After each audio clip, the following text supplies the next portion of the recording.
무릎이 아프셔서 고민이셨죠? 계단을 오르내릴 때마다, 앉았다 일어날 때마다 무릎에서 뚝 소리가 나고 찌릿한 통증이 오셨죠? 혹시 아침에 일어나 처음 발을 디딜 때 무릎이 뻣뻣하고 움직이다 보면 좀 괜찮아지는 느낌, 그런 거 느끼신 적 있으신가요? 그렇다면 이 영상 절대 끝까지 보셔야 합니다. 오늘은 어르신들의 삶의 질을 좌우하는 무릎 건강, 특히 퇴행성 관절염에 대해 아주 쉽게 꼭 필요한 정보만 담아 말씀드릴 겁니다. 그리고 무엇보다도 지금 이 영상을 틀어놓고 편하게 앉아서 들으시기만 해도 자연스럽게 무릎 통증을 줄이는 습관이 몸에 뵐 수 있도록 구성을 해두었습니다. 지금부터 천천히 함께 걸어가 보겠습니다. 무릎 통증 없는 삶으로요. 처음엔 그냥 무릎이 조금 불편하셨을 겁니다. 무릎이 욱신거리고 오래 걸으면 좀 아프고 나이 드니까 이 정도는 당연하지 하고 넘기셨죠.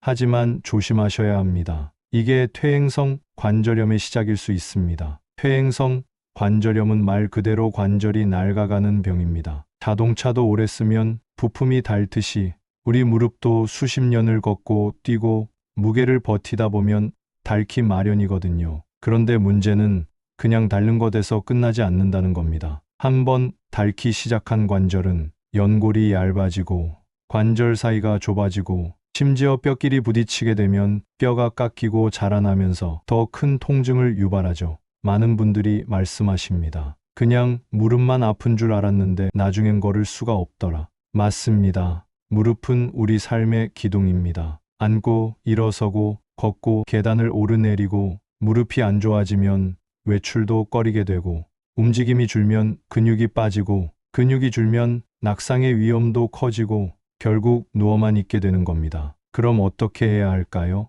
답은 아주 간단합니다. 지금부터라도 무릎을 보호하는 습관을 꾸준히 실천하시는 겁니다. 자, 그럼 첫 번째로 말씀드릴 건 바로 무릎의 좋은 생활 습관입니다. 먼저 무릎의 가장 해로운 자세, 뭘까요? 바로 쪼그려 앉기입니다. 김장할 때, 화장실에서, 마당 청소할 때, 예전엔 아무렇지 않게 하셨던 이 자세, 지금은 무릎에 가장 큰 압력을 주는 행동입니다. 쪼그려 앉으면 무릎이 구부러지면서 관절 사이가 너무 좁아져서 연골이 빠르게 닳아버려요. 가능하면 의자에 앉아서 일하시고 쪼그려 앉는 습관은 이제 멈추셔야 합니다. 두 번째는 무릎에 부담을 주지 않는 걷기 운동입니다. 아이고, 걷기도 힘든데 무슨 운동이야 하실 수도 있지만 걷지 않으면 더 빨리 나빠집니다. 여기서 중요한 건 어떻게 걷느냐입니다. 무릎 건강에 좋은 걷기 방법은 낮은 강도로 꾸준히 바른 자세로 걷는 겁니다. 절대 무리하게 오래 걷지 마시고요. 2030분씩 하루에 두세 번 나눠 걷는 게 좋습니다. 그리고 무엇보다 중요한 건 쿠션 좋은 운동화입니다. 바닥이 단단한 신발은 무릎의 충격을 그대로 전달하니까요. 이제 무릎 관절을 튼튼하게 만드는 음식에 대해 이야기해 볼까요? 어르신들, 식단도 무릎 건강에 정말 큰 영향을 미친다는 거 알고 계셨나요? 우리 무릎을 이루는 연골은 단백질과 콜라겐으로 되어 있습니다. 그럼 뭘 먹어야 할까요? 첫째, 등푸른 생선, 고등어, 참치, 꽁치 같은 생선에는 오메가3 지방산이 풍부해서 관절 염증을 줄여주고 연골 보호에 도움을 줍니다. 둘째, 뼈 육수, 사골국 같은 음식은 콜라겐이 많죠. 다만 너무 자주 먹으면 나트륨이 많아지니까 일주일에 한두 번 기름기 제거하고 드시는 게 좋습니다. 셋째, 비타민 D와 칼슘이 많은 음식, 두부, 멸치, 시금치 같은 것들입니다. 비타민 D는 햇빛을 쬐어도 생성되니까 하루 2030분은 햇볕 좋은 시간에 산책하는 것도 큰 도움이 됩니다. 네 번째, 피하셔야 할 음식도 있습니다. 당분이 많은 음식, 밀가루 음식, 가공육은 염증을 악화시킵니다. 달달한 빵, 햄, 소시지, 라면, 이건 관절 건강의 적입니다. 다음은 가장 중요한 부분입니다. 무릎 통증을 줄이는 스트레칭과 근력 운동. 근육이 튼튼하면 무릎이 받아야 할 부담이 줄어듭니다. 특히 허벅지 근육, 즉 대퇴사두근을 강화하는 게 핵심입니다. 집에서도 쉽게 할 수 있는 운동 하나 알려드릴게요. 의자 앉아서 다리 펴기 운동입니다. 등받이 있는 의자에 앉아서 한쪽 다리를 쭉 펴고 5초간 유지, 천천히 내렸다가 다시 올리는 동작을 반복합니다. 하루 23번만 하셔도 효과가 있습니다. 또 하나는 무릎 꿇지 않고 하는 스쿼트. 문손잡이를 잡고 무릎은 살짝 굽히고 엉덩이를 뒤로 살짝 빼는 아주 가벼운 동작입니다. 무릎이 발끝 앞으로 나가지 않게만 주의하면 됩니다.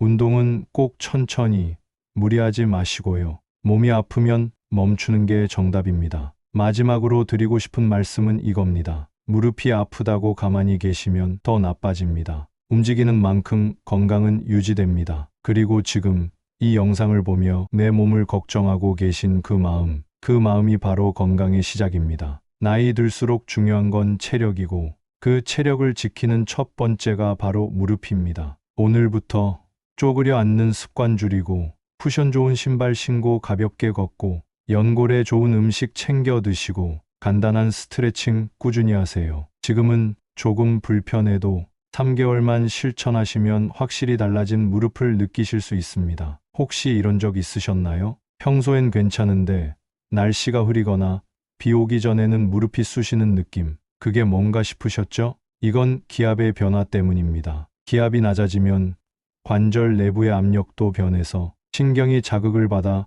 통증을 유발할 수 있어요. 특히 관절염이 있는 분들은 이런 날씨에 민감하게 반응합니다. 이럴 때는 따뜻한 찜질을 해주면 도움이 됩니다. 전자레인지에 데운 수건을 무릎에 15분 정도 올려놓거나 따뜻한 물로 반신욕을 하시는 것도 좋습니다. 단, 염증이 심해진 경우에는 오히려 냉찜질이 더 나을 수 있으니 너무 뜨겁게 오래 하지 마시고 상태를 봐가며 조절하셔야 합니다. 그리고 많은 분들이 궁금해하시는 게 병원 치료는 어디까지 받아야 하나요? 하는 부분입니다. 정형외과에서 엑스레이 찍어보면 관절 간격이 좁아졌습니다.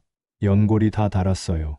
이런 말 듣죠? 그러면 무조건 수술해야 하나 고민되시잖아요. 결론부터 말씀드리면 수술은 가장 마지막 선택입니다. 대부분은 주사치료, 물리치료, 체중 조절, 생활습관 개선만으로도 충분히 관리가 가능합니다. 요즘은 연골 주사라고 불리는 히알루론산 주사도 있고요. 한 번 맞으면 한두 달 정도 통증이 줄어드는 경우도 많습니다. 물론 사람마다 다르긴 하지만 아예 걷지 못할 정도로 심한 경우가 아니라면 수술보단 비수술적 치료를 먼저 해보시는 게 맞습니다. 그리고 빼놓을 수 없는 게 바로 체중입니다. 체중 1kg이 늘면 무릎에는 무려 4kg의 부담이 추가된다고 보시면 됩니다. 그만큼 무릎은 항상 우리 몸무게의 충격을 그대로 받는 구조이죠. 그래서 퇴행성 관절염 환자 중에는 슬림한 체형보다 체중이 많이 나가는 분들이 더 많습니다. 혹시나 요즘 식사량이 늘고 체중이 조금씩 늘고 계시다면 지금부터라도 식단 조절과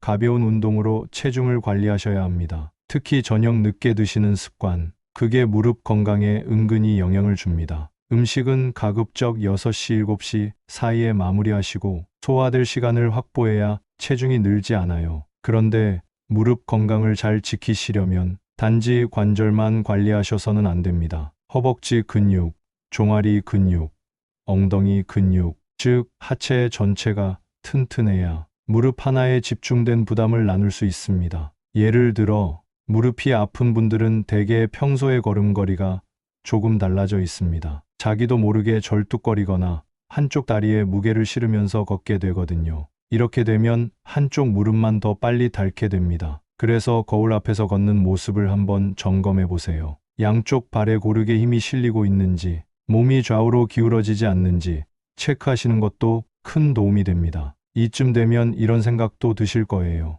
운동이 좋다는 건 알겠는데 나는 워낙 무릎이 약해서 하다가 다칠까봐 무섭다. 맞습니다. 그런 분들은 운동을 하기 전에 관절 주변을 따뜻하게 해주는 습관을 먼저 들이셔야 합니다. 아침에 일어나자마자 벌떡 일어나지 마시고 침대나 방바닥에 앉아서 무릎을 가볍게 주물러 주시고 한쪽 다리씩 천천히 펴고 굽히는 동작을 10번 정도만 해보세요. 그 후에 일어나면 무릎이 훨씬 부드럽고 낙상의 위험도 줄어듭니다. 그리고 외출하실 땐 무릎 보호대를 착용하시는 것도 도움이 됩니다. 단, 너무 조이지 않게 착용하셔야 합니다. 피가 잘 통해야 관절도 살아있거든요. 마무리로 한 가지 더 말씀드릴게요. 무릎 통증, 그냥 통증만의 문제가 아닙니다. 그 고통이 삶의 질을 좌우합니다. 외출이 줄어들고 사람을 안 만나고 움직임이 줄다 보면 우울감도 찾아옵니다. 어르신들, 우리가 건강하게 오래 살기 위해선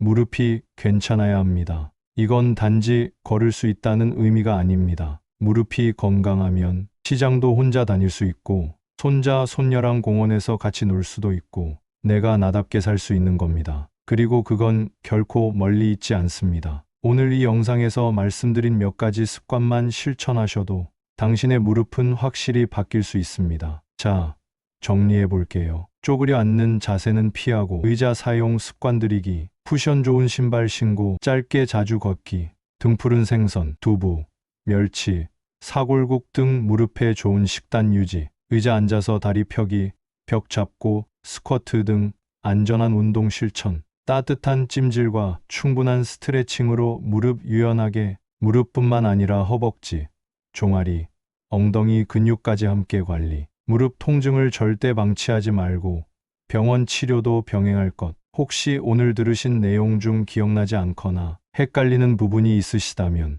영상 아래쪽에 요약해둔 정보 보시고요. 궁금한 점은 댓글로 남겨주세요. 하나하나 정성껏 답해드릴게요. 다음 시간에는 허리 디스크와 척추 협착증에 대해 어르신들이 꼭 아셔야 할 정보만 정리해서 찾아뵙겠습니다. 영상이 도움이 되셨다면 좋아요 한번 눌러주시고 앞으로도 건강하게 오래 함께 하실 분들은 구독 꼭 부탁드립니다. 지금까지 함께 해주셔서 감사합니다. 당신의 무릎과 삶에 건강이 늘 함께하길 바랍니다.